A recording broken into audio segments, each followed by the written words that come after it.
At Hernando, we're kind of a small town with tradition baseball team. But I do more with the NAIA programs because I've had 14 players graduate from Thomas University. And when I say graduate, one's a realtor in Fort Myers, a left-handed pitcher. He's a JUCO bandit at St. John's, went to Thomas University, and he makes more money than God right now. So he would not have been successful in Marty's program back in the day because he's a left-hander spinning guy, kind of like Johnny Wiggs. But he attended Thomas and graduated. The key term is graduate.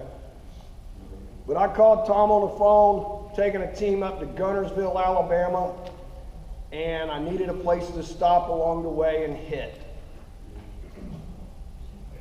He said yes, called Louis Martinez, I believe, to open the field up for us to hit.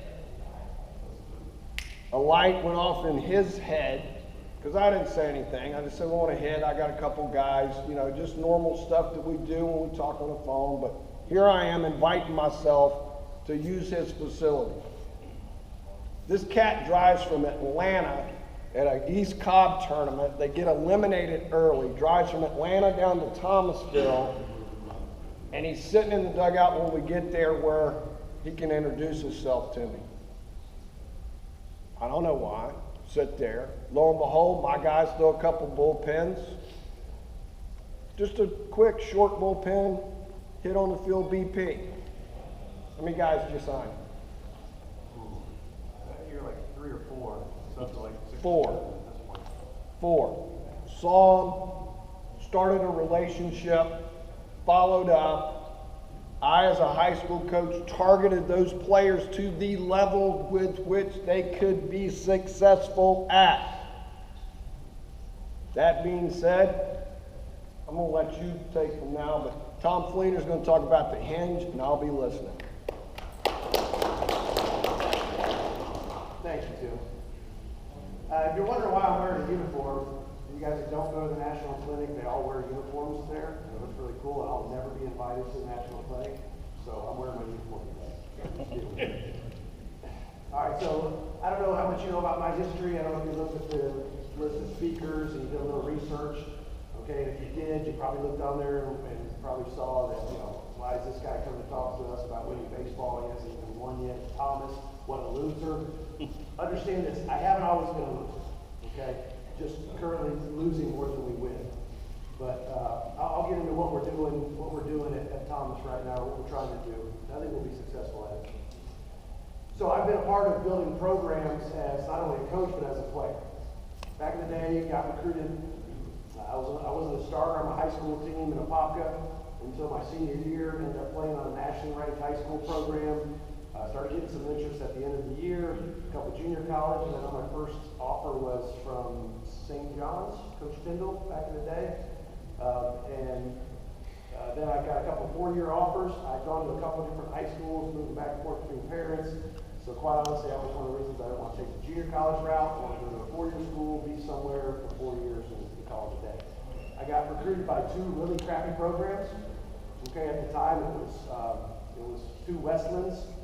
Okay, and one was less shitty than the other. So that's the one I chose to go to.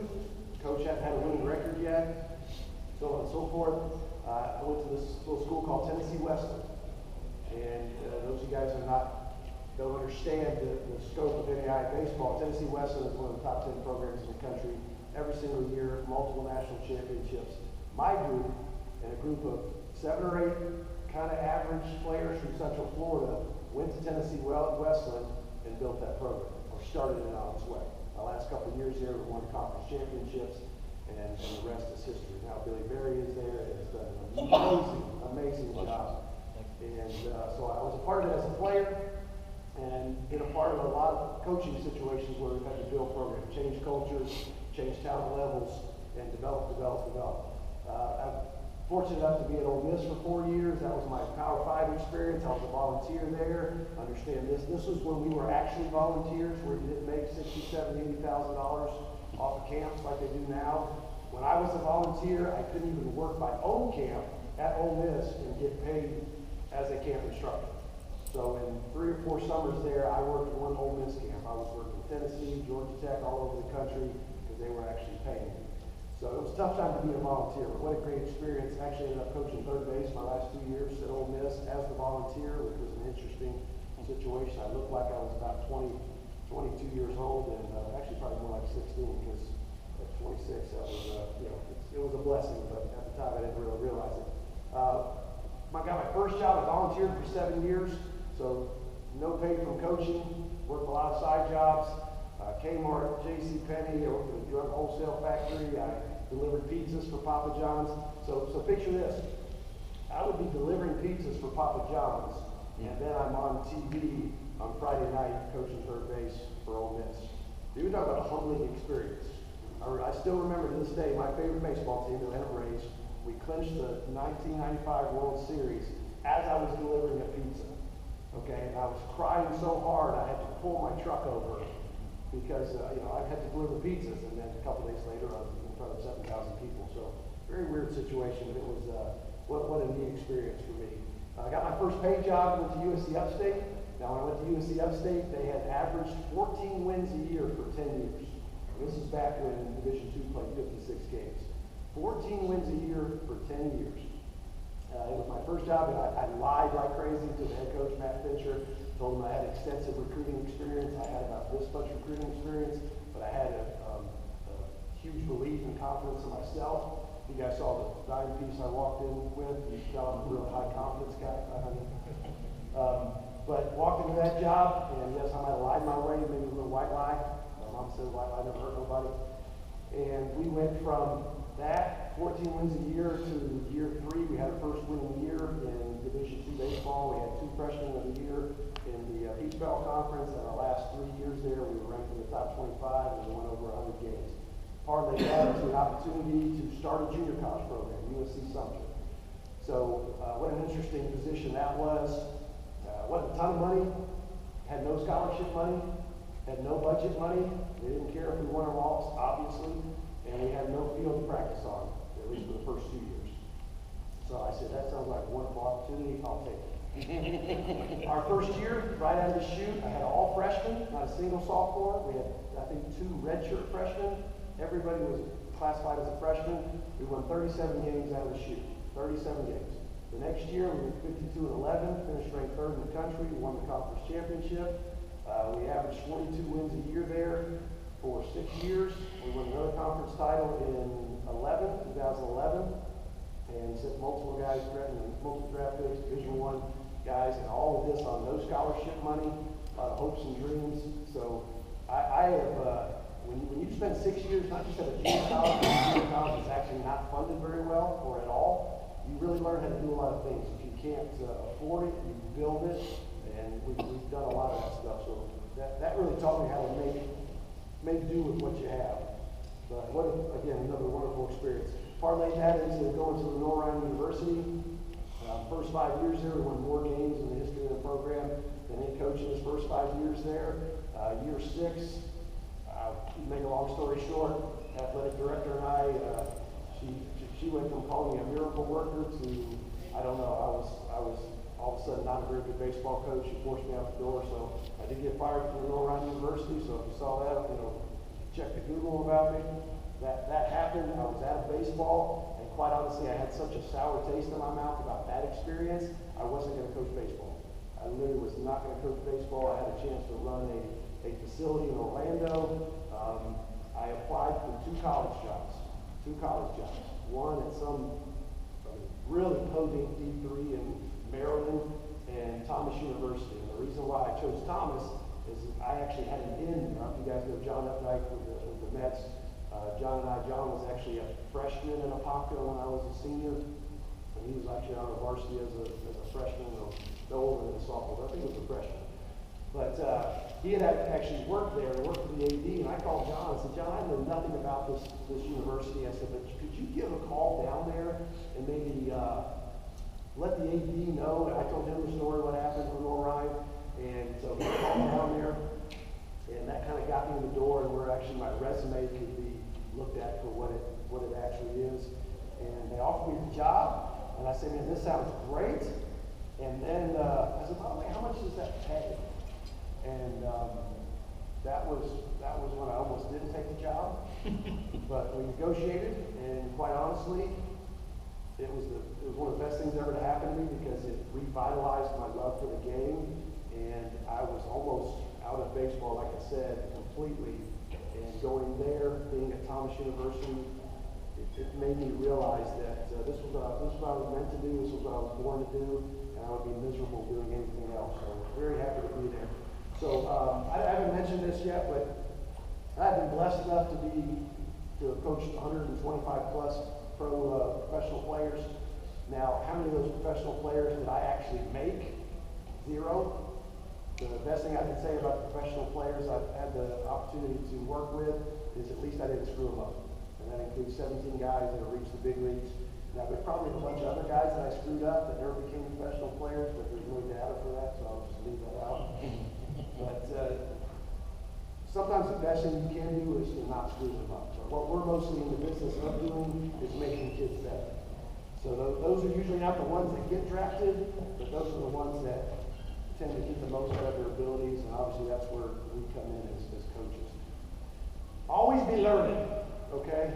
Always be learning. It's interesting, I see guys of all ages out there, and I love seeing the young, fresh 20-year-olds out there that got it all figured out. I think that's awesome because I was that guy too. The really cool thing about staying in this game for a long time is year after year after year, you figure out how much you actually don't know. And that's a really cool thing about it. When you lose that desire to keep learning and developing your players, that's probably when you need to look at doing something else, quite honestly. Because otherwise the kids get shortchanged.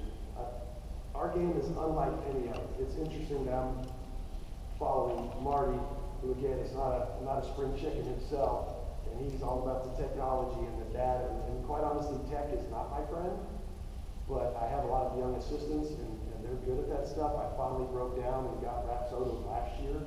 But we have a facility in town that we have hit tracks and track bands, and we do use all that stuff. The young guys know how to look at that data. And so I just kind of leave that to them. That's when you're comfortable enough in your own skin to go, you know what, I don't know, so I'm going to let you guys handle that. We have so many things nowadays at our disposal that we didn't have 20 years ago or even 10 years ago. Okay, social media being one of them. Twitter, Instagram. I look at this stuff all the time, and no matter what you see on Instagram, no matter if the guy's really good at it or it's just kind of comedic relief, there's usually something you can get if you research enough and watch enough videos. And honestly, sometimes I just watch these healing gurus just for a good laugh. And I didn't put the first picture. I control that. I'm sorry. So speaking of good laugh, do you guys know who that is? You guys don't do a lot of social media. That's Teacher Man. Everybody know Teacher Man? Yeah, Teacher Man, that guy. Okay, so ran into him this summer, waiting on my tickets at will call at the Red Sox-Yankees game, and I said, holy crap, it's Teacher Man. Okay, that's the guy. That's the one I go to for getting a good chuckle. But even with that being said, there's still a couple things he says. I go, okay, that's interesting. So he was so honored that somebody in Boston, Massachusetts was asking to take a selfie with him. He tells me, he says, you know me from Twitter? Yes, I know you from Twitter. But that's one of the comedic relief things for me as far as social media is concerned. The cool thing about it is you see things you can use mechanically. A big thing I get out of it is two things. Drills. I love the different drills. Sometimes it's a drill that I used a long time ago that was successful and I liked it. It helped a lot of kids, and I've just forgotten about it. Okay, the other is verbiage. I love the verbiage, the different verbiage that you get from all these different media sites, whether it's Instagram or Twitter. But the verbiage is key. The more ways you have to say the same thing, the more it's possible to reach different kids. Everybody hears things differently. Okay, but if you just say one thing the same way the whole time, well, it may reach one kid, okay, but when you find different ways to say the same thing, that verbiage, that can reach a wider audience. And that's one thing I do get on social media. And by the way, if you guys want to follow me at FleeNor28 on Twitter, that's Flee with 2 E's.